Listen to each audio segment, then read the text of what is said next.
Hello everyone, আজকের ভিডিওতে আমরা কথা বলবো ফেসবুকে সেলিং পোস্ট লেখার কিছু টিপস নিয়ে। যখন আপনি ফেসবুকে বুস্ট করতে চান বা একটি অ্যাড দিতে চান, সেক্ষেত্রে আমরা পোস্টের উপর যে লেখাটা লিখি ওটাকে বলা হয় ক্যাপশন।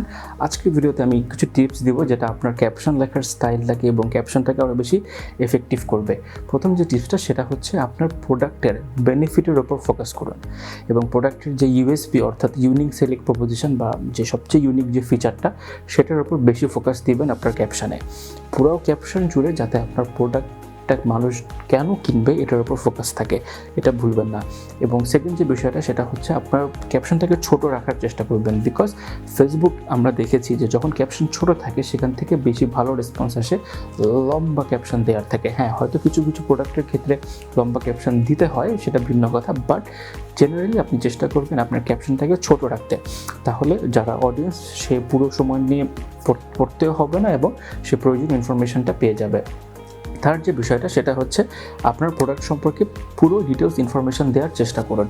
ফর এক্সাম্পল, যেমন এই হুডিটার সম্পর্কে যদি আপনি পোস্ট দিতে চান, আপনি এটার ম্যাটেরিয়াল নিয়ে লিখতে পারেন, কী সাইজ অ্যাভেলেবেল আছে সেটা নিয়ে লিখতে পারেন, কী কালার অ্যাভেলেবেল আছে সেটা নিয়ে লিখতে পারেন, এটা ছেলে এবং মেয়ে উভয় পড়তে পারবে কিনা সেটাও আপনি আপনার পোস্টে লিখতে পারেন।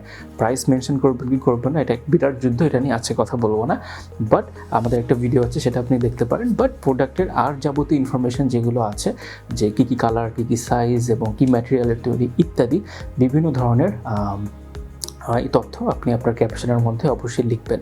তারপরে যে ইম্পর্টেন্ট বিষয় একটা ক্যাপশনের মধ্যে সেটা হচ্ছে কল টু অ্যাকশন। আমরা এটাকে বলি কল টু অ্যাকশন, অর্থাৎ যে আপনার অডিয়েন্স যে আপনার ক্যাপশনটা দেখলো, দেখার পর সে কী করবে, সে কি প্রোডাক্ট নেওয়ার জন্য আপনাকে ফোন দিবে, নাকি পেজে মেসেজ দিবে, নাকি ওয়েবসাইটে যাবে, সব কিছুই আপনি ক্যাপশনে লিখে দিবেন। এবং এটা ইউজুয়ালি একদম ক্যাপশনের শেষে লেখা হয় যে আপনি আমাদের পেজে মেসেজ করুন, অথবা অর্ডার করতে ফোন করুন, অথবা আমাদের ওয়েবসাইট ভিজিট করুন, অথবা এই অফারের জন্য আমাদের অ্যাপ ডাউনলোড করুন। যেটাই হোক, আপনি এই সিটিএ বা কল টু অ্যাকশনটা আপনার ক্যাপশনের মধ্যে ইনক্লুড করবেন এবং এটা ইউজুয়ালি যেটা বললাম পোস্টের শেষের দিকে আসে।